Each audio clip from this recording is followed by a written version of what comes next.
Baik, saya mulai. Assalamualaikum warahmatullahi wabarakatuh.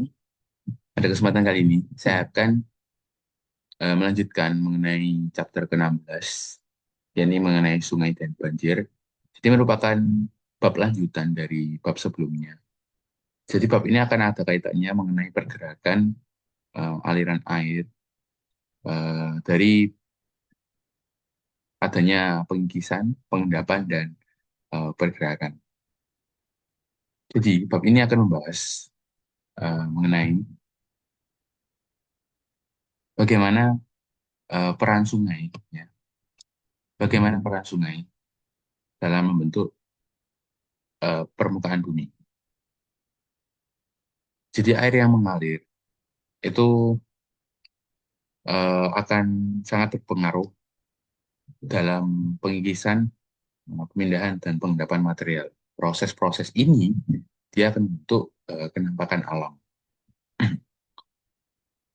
Oke, pada bagian pertama kita akan mengenal bagaimana proses air itu muncul. Itu dijelaskan melalui siklus hidrologi. Jadi siklus hidrologi ini menggambarkan bagaimana eh, pergerakan air yang diawali dari energi matahari. Jadi solar radiation, ya.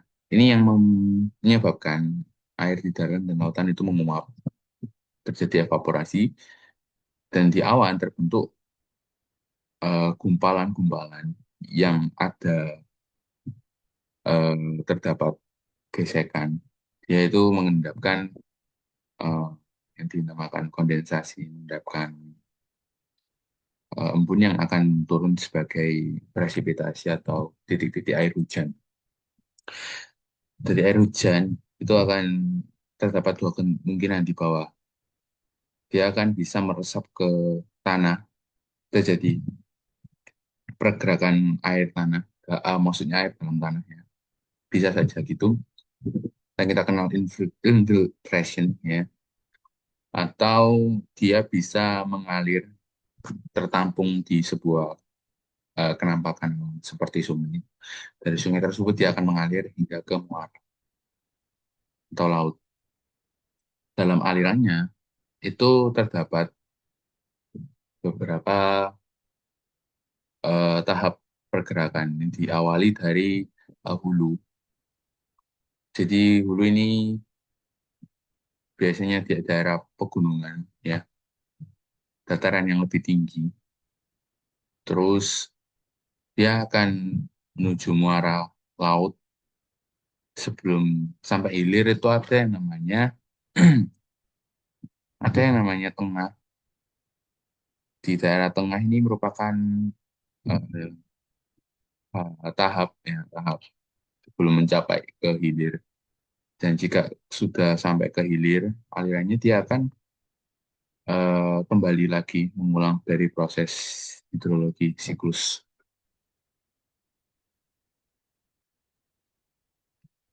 Nah, ini merupakan gambar yang dimana menunjukkan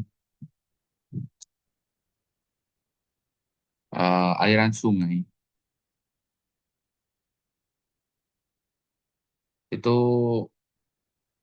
bisa meluber ke daratan dikarenakan banjir. Ya, ini nanti disebut sebagai terbentuknya dataran banjir.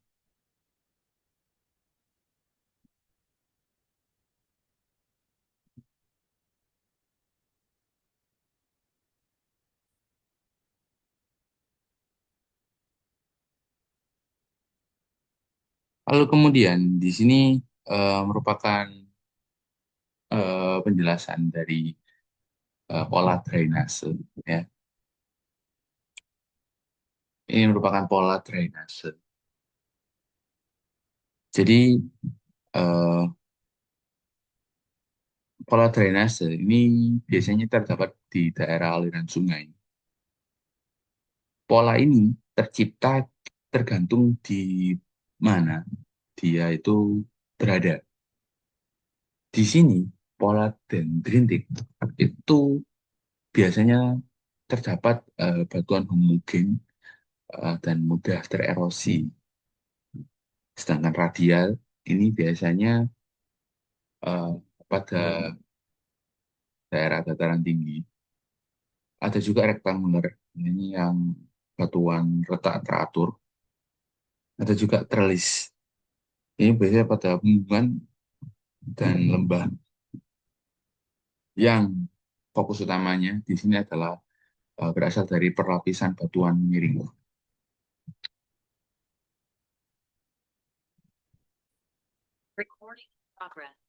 Jadi di sini pola dendritik itu eh, mudahnya dia itu digambarkan seperti akar yang bercabang. Sedangkan eh, radial ini ibarat dari suatu pusat dia itu keluar untuk menyebar. Sedangkan eh, rektanguler ini seperti dia itu seperti retakan ya, retakan. Tapi retakan itu teratur. Jadi pola di sini itu menunjukkan bagaimana karakteristik dari geologinya. Nah, ini seperti tradisi ini merupakan punggungan ya dari perlapisan batuan.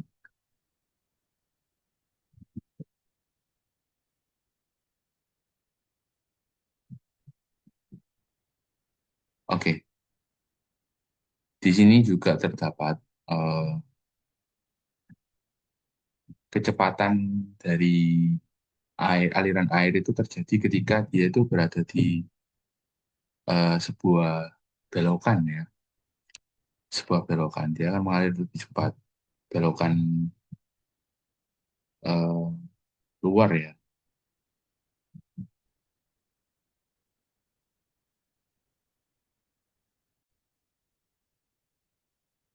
Lalu selanjutnya kita telah mengenal pola.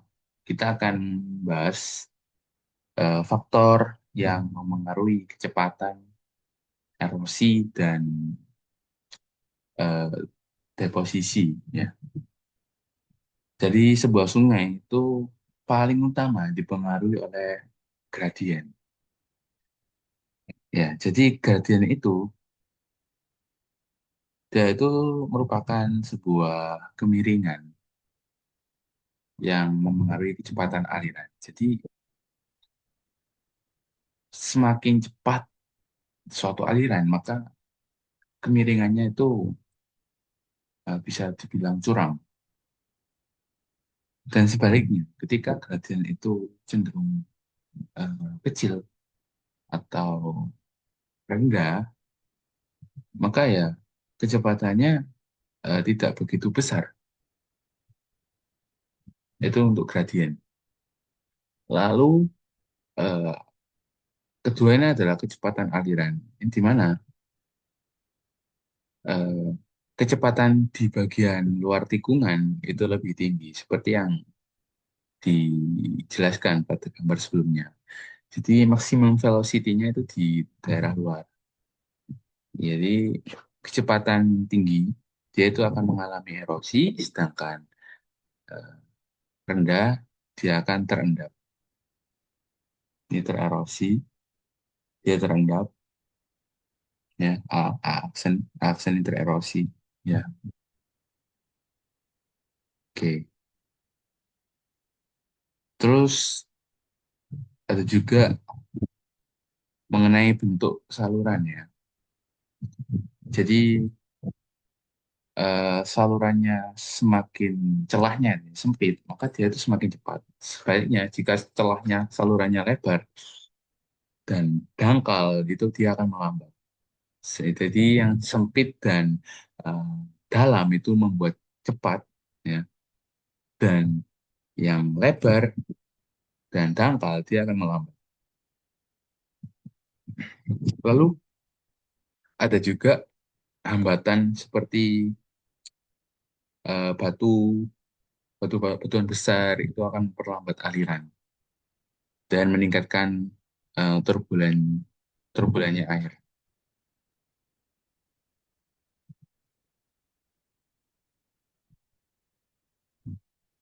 Ya, ini diimplementasikan melalui gambar. Jadi di sini dijelaskan semakin tinggi ya kecepatan, dia akan terjadi erosi, sedangkan semakin rendah dia akan terjadi pengendapan. Jadi ini adalah aliran pergerakannya. Semakin tinggi kecepatannya dia tererosi, semakin rendah dia akan deposisi. Jadi ini juga termasuk gambaran dari celah sempit dan celah luas ya. Ya celah sempit dia dalam, akhirnya akan cepat. Baliknya, jika dia luas, dangkal, dia melambat. Batuan besar di sini, dia akan menghambat alirannya. Turbulen air meningkat. Ini merupakan gambarannya.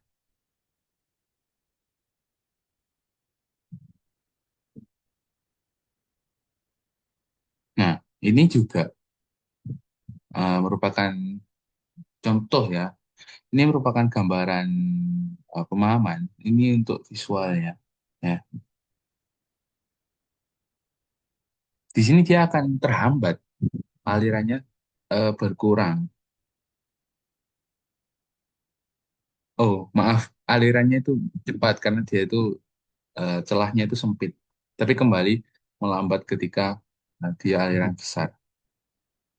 Dan ini dia terjadi erosi. Yang B,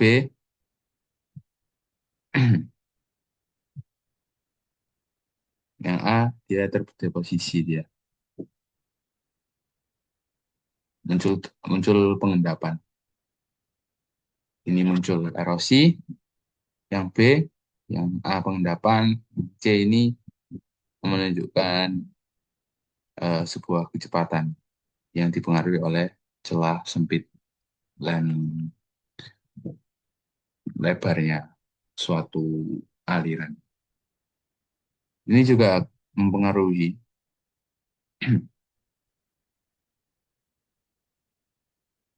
dari batuan-batuan ini. Kecepatan aliran akan berkurang, terhambatkan. Oke, itu.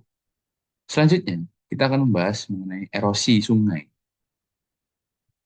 Ini erosi disebabkan oleh eh, gaya geser atau dan energi kinetik dari air. Jadi ada erosi tebing luar meander atau cut bank.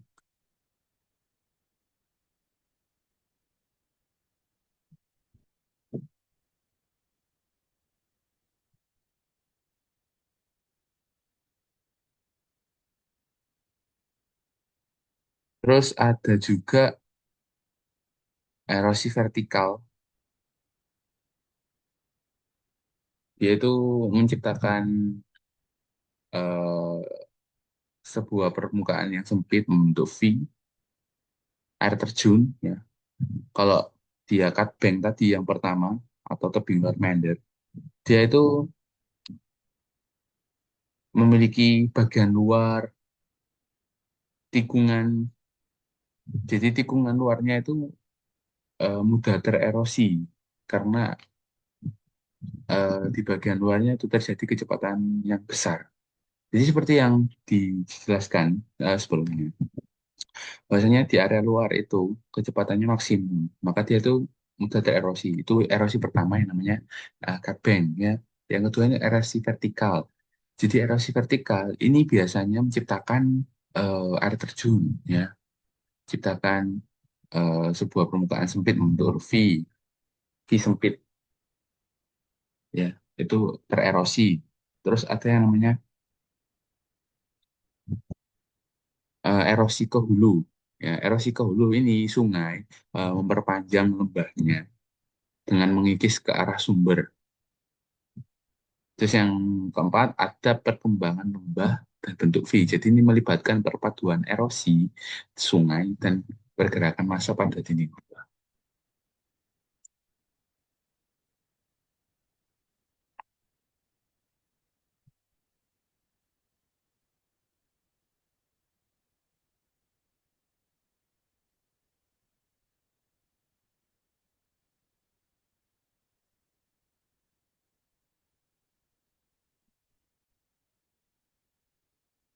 Jadi ini saya tampilkan untuk mencegah yang namanya kebingungan juga. Erosi yang saya sebutkan yang ketiga, erosi ke hulu ini dia itu memperluas eh, erosinya menuju ke arah sumbernya.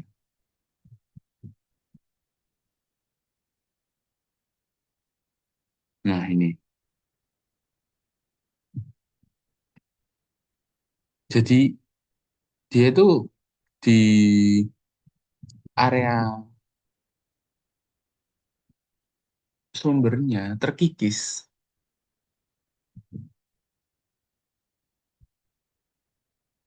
Terus saya carikan kembali erosi yang saya sebutkan kedua, erosi vertikal ya, erosi vertikal.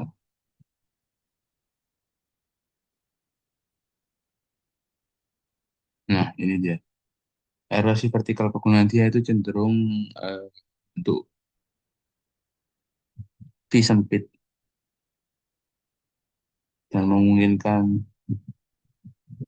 eh, air terjun.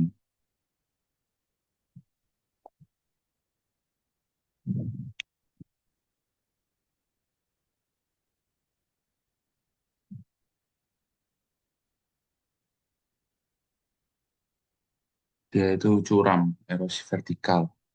Terus yang terakhir, tadi saya mention mengenai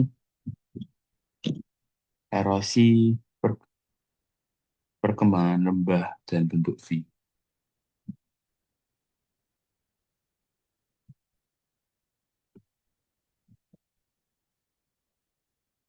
Bisa diimplementasikan melalui gambar ini. Karena penjelasan dari perkembangan lembah bentuk V itu dia melibatkan erosi sungai dan gerakan massa pada dinding lembah. Oke, kita carikan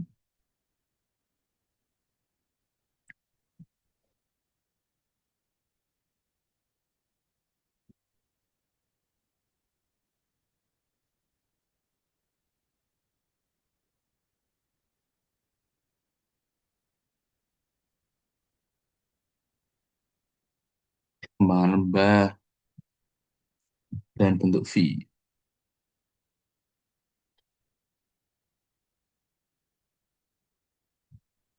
Kurang lebih dia implementasinya gambarnya seperti ini.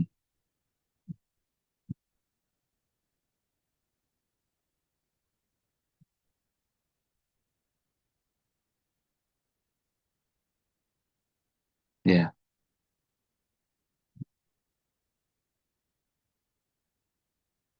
jadi tererosi yang melibatkan dinding lembah.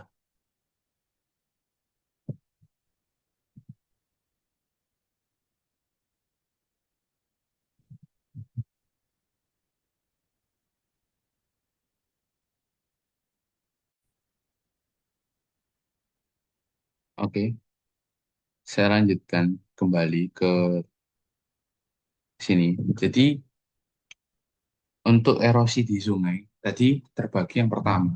Ada yang namanya erosi yang di area luar, cutbank, yang dimana dia itu memiliki kecepatan besar dan mudah tererosi di bagian luar. Sedangkan di area dalamnya dia terendapkan, muncul deposisi. Terus ada yang namanya erosi vertikal, ini dia itu curam, dia curam dan eh, bisa terdapat air terjun di situ. Terus ada juga erosi ke hulu, yang dimana, di area hulu dia itu terkikis. Terus yang terakhir adalah perkembangan lembah dan bentuk V, di mana dia itu melibatkan perpaduan erosi sungai ya dan gerakan massa pada dinding lembah. Jadi dia itu terapit oleh dinding lembah yang dimana sungainya di areanya itu tererosi. Jadi itu merupakan perbatuan dari dua hal tersebut. Itu merupakan erosi di sungai. Sedangkan selanjutnya kita membahas mengenai transportasi sedimen.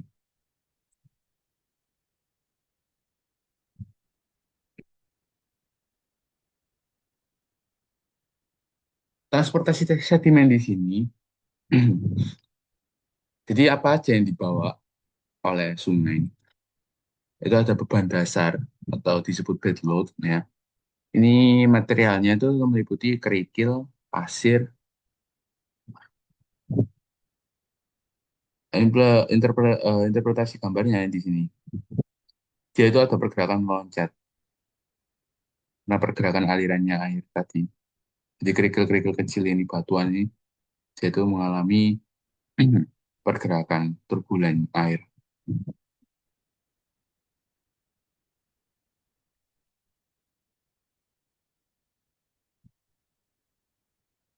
Terus ada juga eh, lumpur, ya yang kedua ini lumpur dan tanah liat sama aja ya. Ini dia melayang dalam aliran. Terus ada yang terlarut, yang ketiga yang terlarut, ya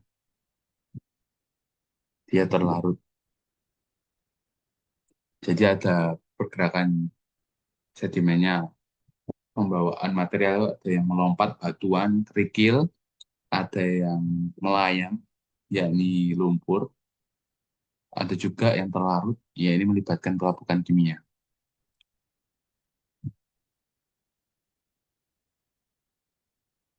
Nah ini merupakan interpretasinya.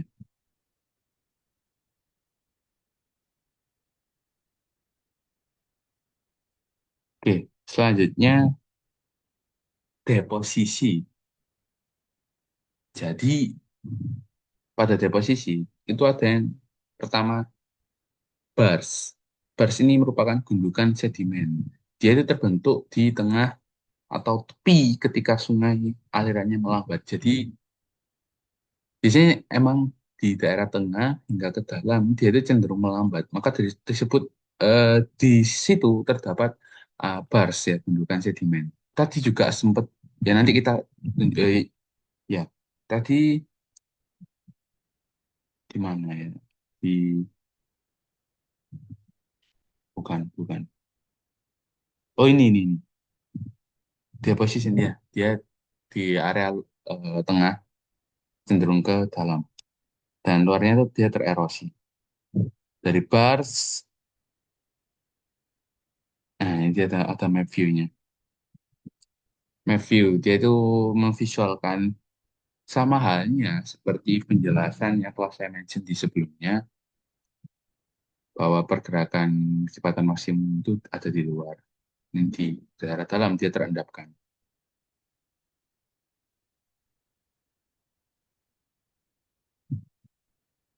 Ya ini endapannya. Oke, yang selanjutnya itu ada yang namanya meander. Ya. Jadi meander ini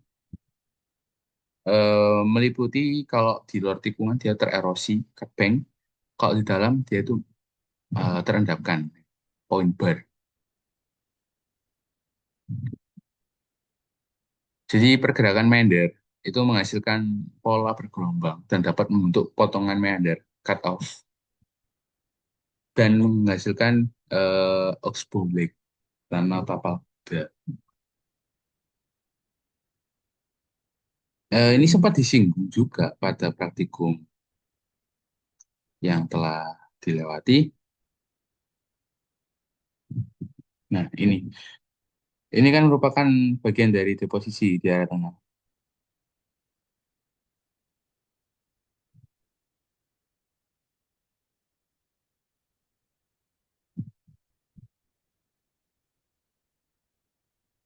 Jadi kurang lebih seperti itu mengenai deposisi. Jadi di gambar B dia itu alirannya berkelok-kelok. Jadi pengendapannya itu berlebih. Sedangkan yang di bagian gambar C ini dia alirannya berkelok-kelok. Ya, dia itu membawa muatan ya, muatan pasir kerikil. Ini di daerah Alaska, Denali National Park, Alaska. Jadi pergerakan ini akan menghambat juga kecepatan aliran. Di meander tadi di luar tikungan, dia tererosi, di dalamnya point bar, dia terdapat pengendapan. Terus pergerakan meander-meander tadi, itu cutbank kan namanya. Dia itu bisa memunculkan yang namanya potongan meander cut off, dan menghasilkan bisa menghasilkan danau tapal kuda, osbolek, karena pergerakan yang berkelok-kelok tadi. Nah, ini dia. Dia itu terposisi di bawah dalam, erosi di luar, sebaliknya ya. Ini sama. Jadi poin bar itu terendapkan di sini. Dia cutbank yang tererosi di sini.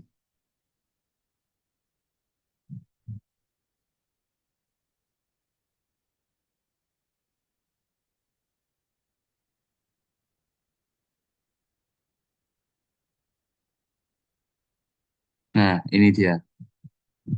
Jadi potongan meander ini semulanya di sini ya. Semulanya dia itu seperti ini ya di gambar 1621 ini. Nah, kecepatannya di cutbank ini, daerah yang tererosi, dia itu bisa terdapat potongan. Nah, dia bisa memotong ini. Sedangkan yang tidak mengalami kecepatan maksimum, dia itu bisa menghasilkan dari potongan cut off tadi, ada oxbow lake, ya, danau tapal kuda. Oke, mungkin sangat mudah dipahami. Jadi untuk meander, lebih seperti itu. Jadi eh, terdeposisi tadi ada bars, gundukan, dia itu terbentuk di tengah ataupun di daerah tepi yang dalam. Karena dalam dia itu cenderung membentuk point bar atau pengendapan.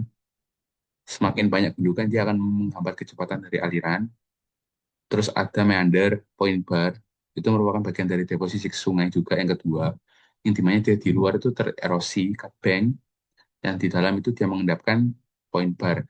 Dari hasil pergerakan meander yang karena dia kecepatan maksimum, dia itu bisa memotong atau yang kita sebut cut off. Jadi dari cut off itu, jadi dari cut off itu dia bisa menjadi aliran yang lurus, sedangkan untuk kelokannya tadi bisa tertutup membentuk sebuah oxbow lake.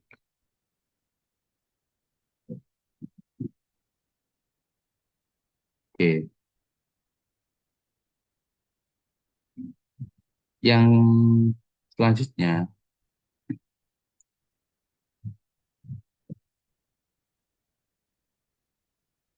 nah ini juga secara langsung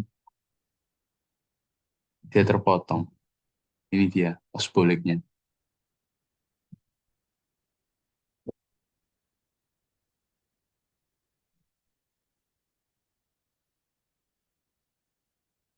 Nah, ini dia dataran banjir. Yang ketiga ada dataran banjir. Jadi dataran banjir sendiri ini terbentuk dari endapan endapan halus ya selama banjir. Jadi banjir yang berulang itu akan membentuk tanggul alami. Tanggul alami itu terbentuk melalui pengendapan tadi, pengendapan sedimen.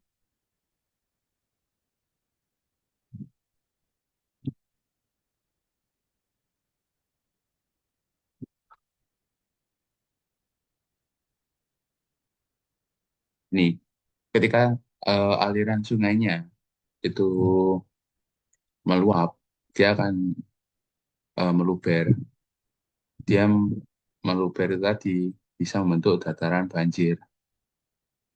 dataran banjir, karena selama air itu masih meluap, maka kan dia berada di memenuhi area ini. Nah, dia untuk memenuhi area ini juga membawa material-material. Ketika material tersebut terendapkan, makalah bisa muncul ini dataran banjir, endapan halus. Itu untuk dataran banjir. Nah, ini kan dia ketika meluber,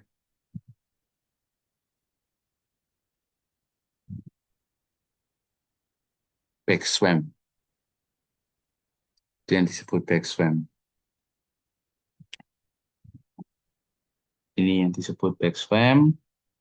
Sepanjang ini yang disebut floodplain, dataran banjir.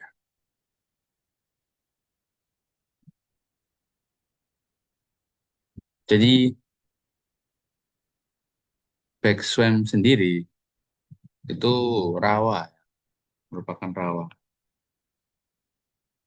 Rawa yang eh, terendapkan oleh sebuah material. Jadi biasanya kalau ada floodplain, dataran banjir, dia itu pasti hampir ini punya namanya backswam. Ini dia, backswam. Oke, itu mengenai deposisi sungai. Lalu selanjutnya mengenai delta. Delta dan kipas aluvial, ya ini yang disebut. Jadi delta itu terbentuk ketika sungai memasuki eh, akan memasuki muara, ya. Dengan ciri-cirinya itu cabang banyak cabang ya yang berubah-ubah. Jadi bentuk delta karena berubah-ubah dia itu dipengaruhi oleh interaksi sedimen, gelombang pasang surut air laut.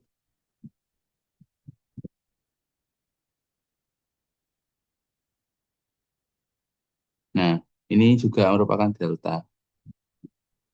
Ini delta di area muara yang dimaksud perairan tenang.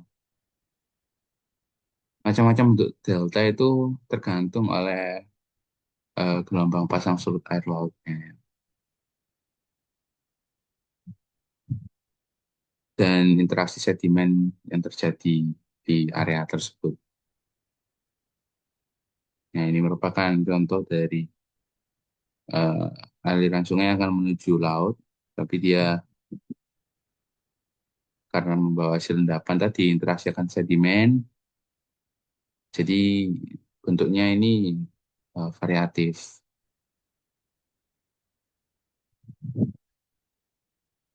Oke, tuh. Terus ada yang kipas aluvial. Jadi kipas aluvial visualnya itu seperti ini. Jadi kipas aluvial itu dia itu terbentuk di darat, biasanya di kaki pegunungan. Jadi terbentuknya itu karena air membawa material kasar lalu tersebar seperti kipas. Jadi ini bisa dikatakan bahwasanya kalau kaitannya dengan delta, ini adalah interaksi antar sedimen yang akan menyebabkan bentuk lahan itu terbentuk. Jadi kalau kita di sini konteksnya adalah kipas fluvial, kipas aluvial, maka ini juga hasil dari aliran banjir atau aliran air yang membawa material-material dan membentuk seperti kipas. Nah, biasanya terjadi di daerah kaki pegunungan. Nah, ini alirannya kan ini seperti ini. Jadi daerah pegunungan kan kaki, daerah pegunungan yang mengalir sini, terus dia akhirnya tersebar. Oke, oke, itu sudah. Itu mengenai delta dan kipas aluvial. Sekarang banjir ya. Jadi banjir ini proses alami sungai. ketika suatu volume penampung itu sudah melebihi kapasitas, maka terjadinya itu banjir. Jadi penyebabnya biasanya itu dialami oleh eh, dialami oleh hujan yang sangat ekstrim, ya, hujan yang sangat ekstrim, terus sifat tanahnya itu jenuh dengan air, dan juga adanya eh, perubahan penggunaan lahan. Ya, biasanya ini disalahgunakan, utamanya kalau di daerah yang vegetasinya tadi tertutup tiba-tiba terbuka karena ditebang, maka ini memicu yang namanya potensi banjir. Apalagi kalau di yang daerah dataran tinggi, biasanya seperti studi kasus di daerah Mojokerto, itu dia di daerah Pacet terjadi banjir bandang karena aktivitas tanah yang terlibat oleh air dan hujan yang sangat ekstrim. Dia itu terkontaminasi yang menyebabkan aliran air itu menjadi karena hujan sangat ekstrim, volumenya air sudah melebihi kapasitas, maka kan dari tersebut menyebabkan banjir bandang karena aktivitas dari air dan tanahnya.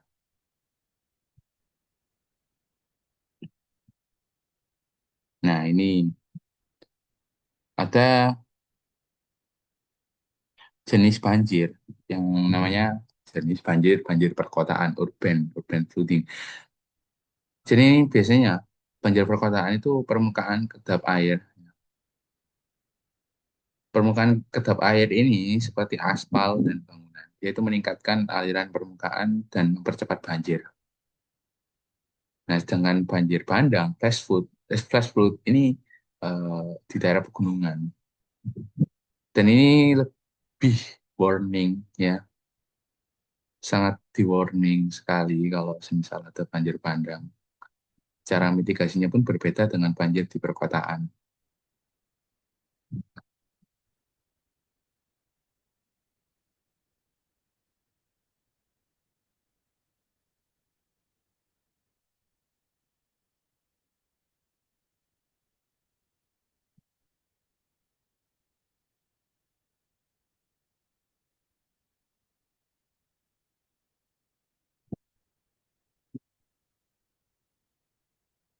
Oke.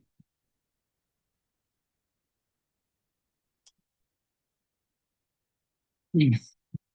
Selanjutnya kita akan membahas,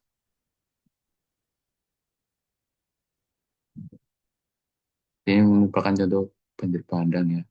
Selanjutnya kita akan bahas tentang mengontrol banjir. Jadi untuk mengontrol banjir,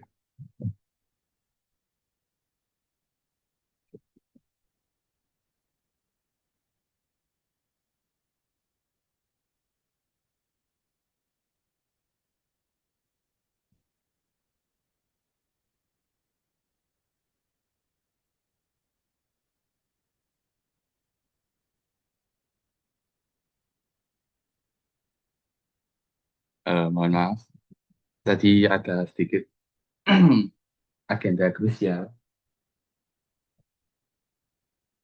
Ya, saya lanjutkan kembali.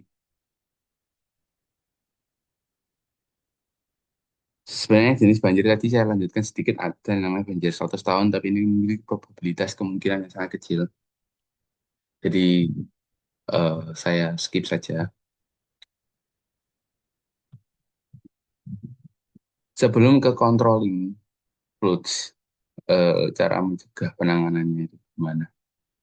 Perlu diketahui bahwa dampak banjir itu adanya kerusakan, baik kerusakan bangunan maupun kerusakan sebuah lahan, terjadi erosi, terutama yang sangat parah itu biasanya di area luar tikungan sungai. Tidak ada banjir saja, kecepatan maksimum ada di area luar. Dia tererosi, sedangkan kalau banjir, dia malah lebih parah. Terus Dia ada yang namanya sedimentasi lumpur pengendapan yang menutupi lahan. Itu merupakan dampak.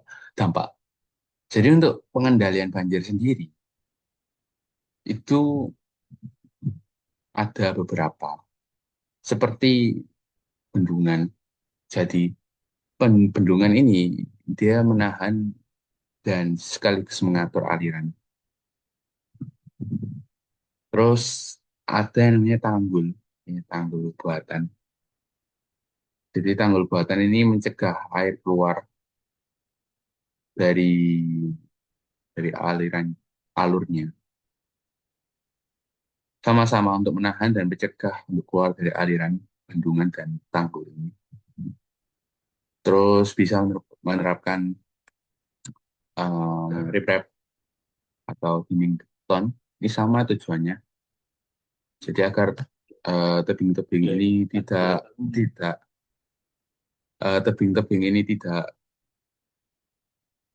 eh, tidak dilakukan luapan air yang sangat tinggi sehingga memicu terjadinya keluar dari sebuah alurnya bisa digunakan riprap. Ada flood walls, dia dinding banjir, dia menghalangi banjir.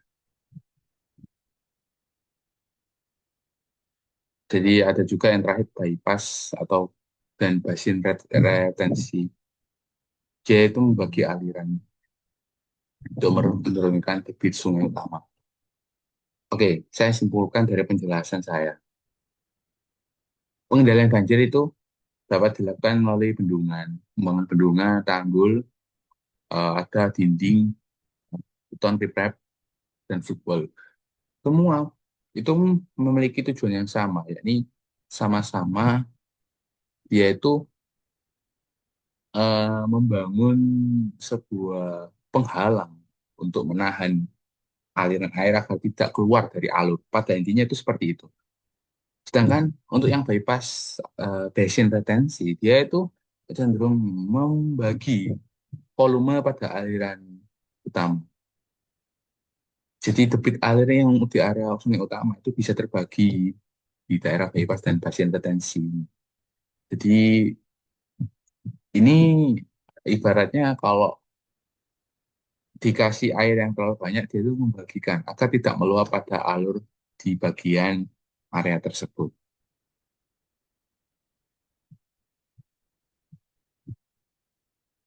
Dia ini ada penampang, ya, ada penampangnya di sini dan mengatur. Ini dia yang membagi bypassnya. Jadi tidak full di sini, jadi dia terbagi juga di area sini.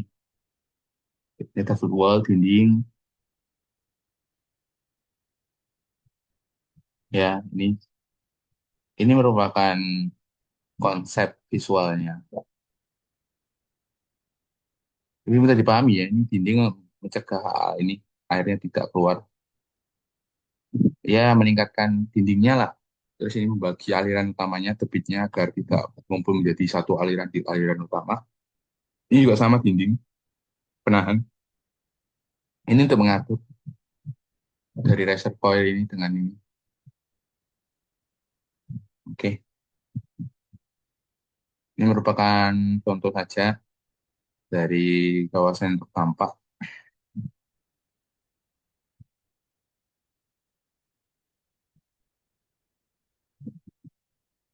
Dinding yang sangat tinggi ini.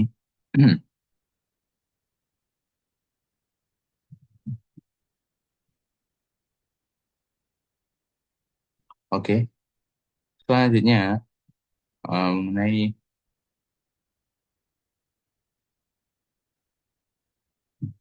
eh, stream valley development. Jadi selanjutnya kita itu akan membahas pengembangan dari lembah sungai.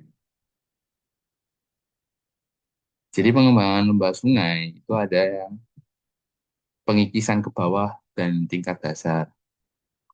Jadi tingkat dasar yang dimaksud ini adalah elevasi terendah yang didapat sungai. Jadi jika tingkat dasarnya itu turun semakin rendah, maka sungai mengerosi lebih dalam.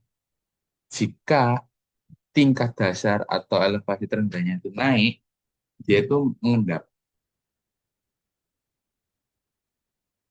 Nah, ini dia.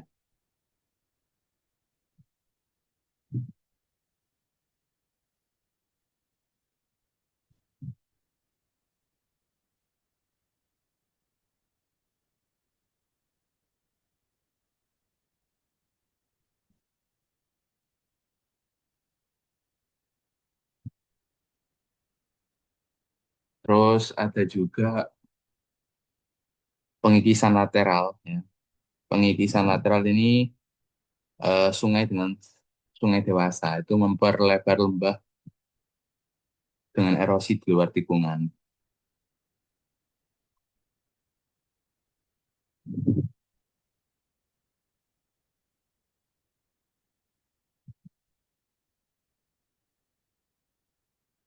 Terus ada juga erosi ke hulu tadi yang sempat sudah saya katakan.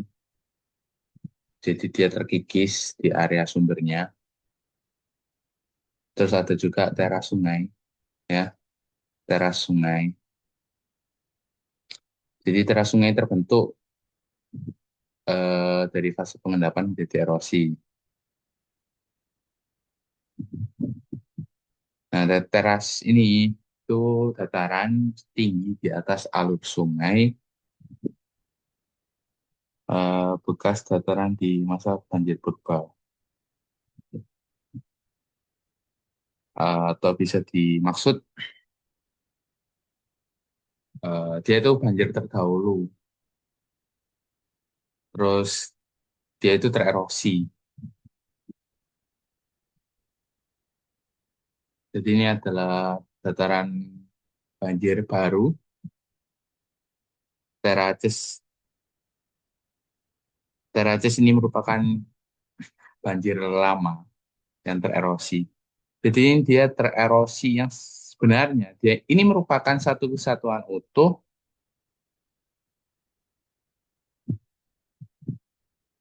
Iya, ini merupakan satu kesatuan yang utuh, tapi dia itu terbagi karena terdapat erosi.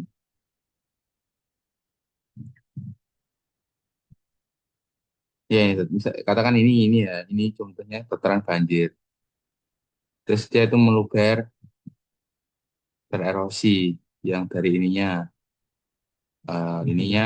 yang ini tererosi dia menjadi seperti ini. Jadi pada intinya ini merupakan banjir bekas datangan banjir di masa lalu, namun kian itu tererosi. Jadi permukaannya itu lapisan erosi ya, kalau saya bisa menyimpulkan lapisan erosi pada daerah dataran banjir.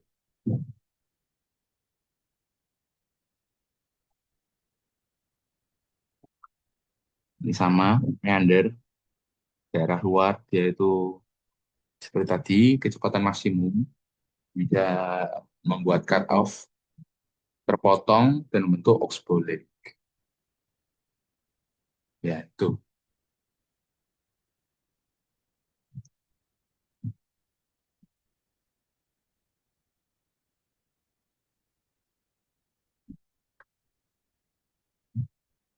ini terendapkan ya erosi lateral ya contohnya erosi lateral.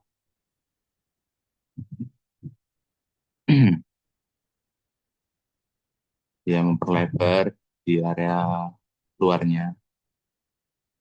Ya, yang semula seperti ini, terendapkan.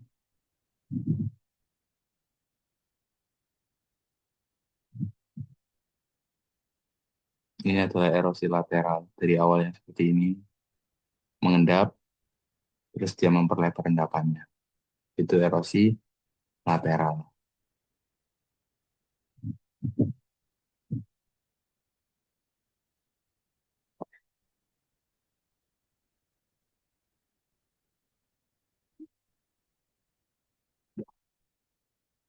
Ini ada erosi ke arah hulu, dimana di arah hulu terkikis. Ini stream terraces, erosi teras atau bisa disebut teras sungai. Dia tererosi juga, bagian dari yang tererosi. Oke, oke sudah ini sudah sampai di ujung. Oke, baik. Pada intinya, pada bab ini itu menjelaskan sungai yang sebagai fokus utamanya. Dia itu mengikis, mengangkut, mengendapkan sedimen, membentuk lembah, dataran banjir, kipas aluvial, delta, dan berbagai macam yang telah saya sebutkan tadi. Jadi,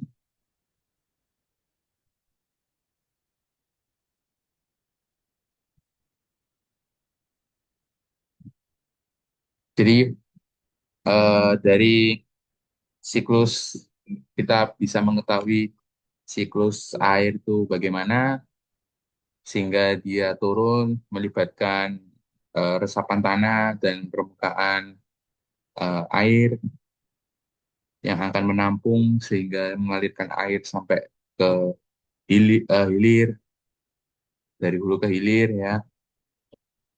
Lalu pada jalannya dia dari hulu ke hilir terdapat yang namanya daerah aliran sungai yang ditemukan berbagai pola drainase.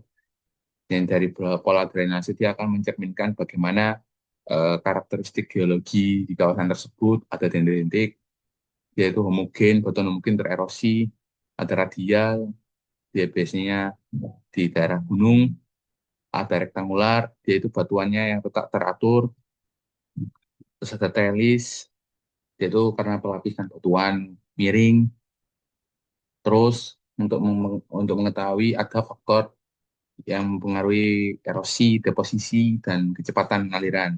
Jadi ketika di sebuah daerah tikungan aliran sungai, ketika kecepatan tinggi, dia tererosi, kecepatan rendah, dia terendap. Kecepatan tinggi itu biasanya di daerah luar. Dan makanya di daerah luar itu sering terjadi tererosi dan daerah dalam itu dia mengendap. Atau point bar, kalau di daerah luar, dia namanya meander. Jadi dari kecepatan maksimum tadi, dia bisa di area meander tadi membentuk cut off, memotong, dan di area tikungannya tadi bisa membentuk Oxbow Lake. Jadi yang seperti yang sudah kita lihat tadi memotong, yang membentuk Oxbow Lake. Terus eh, ada saluran dan hambatan air. Jadi ketika salurannya itu sempit dan dalam, dia itu alirannya kecepatannya cepat.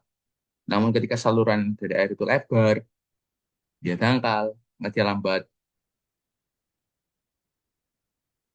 Tapi juga ada pengaruh hal lain seperti hujan deras tidak mengenal itu pasti alirannya sangat cepat. Ada juga faktor kemiringan kan di gradien juga akan mempengaruhi.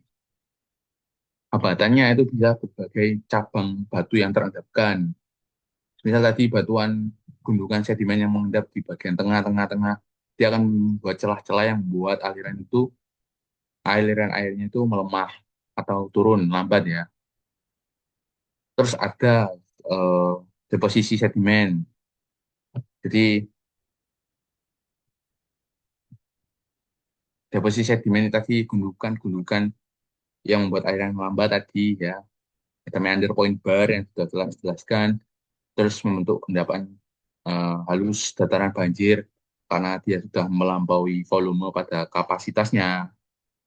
Air yang keluar tadi membawa material-material halus, dia terendapkan di area luar, itu bisa menyebabkan terbentuknya dataran banjir.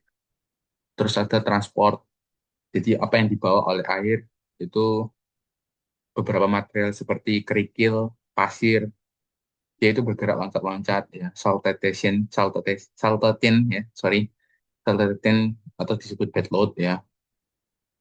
Untuk beban, ada juga beban tersuspensi ya, yaitu melayang karena disebut suspensi ya. Dia itu melayang, biasanya itu lumpur.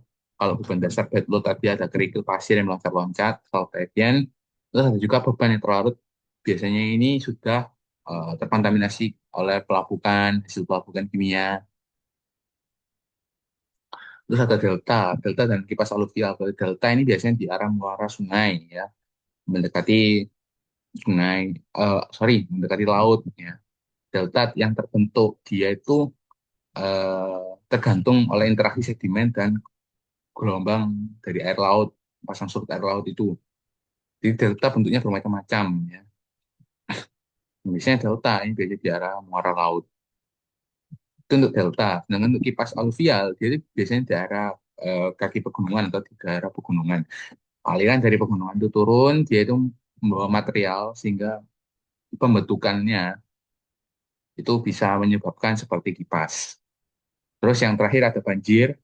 Jadi banjir ini karena ekstrim, hujan yang ekstrim turun, terus terus sifat tanahnya jenuh, terus penggunaan lahan, peralihan penggunaan lahan juga menyebabkan banjir, sampah-sampah, lingkungan ya, itu juga harus dijaga agar tidak terjadi banjir.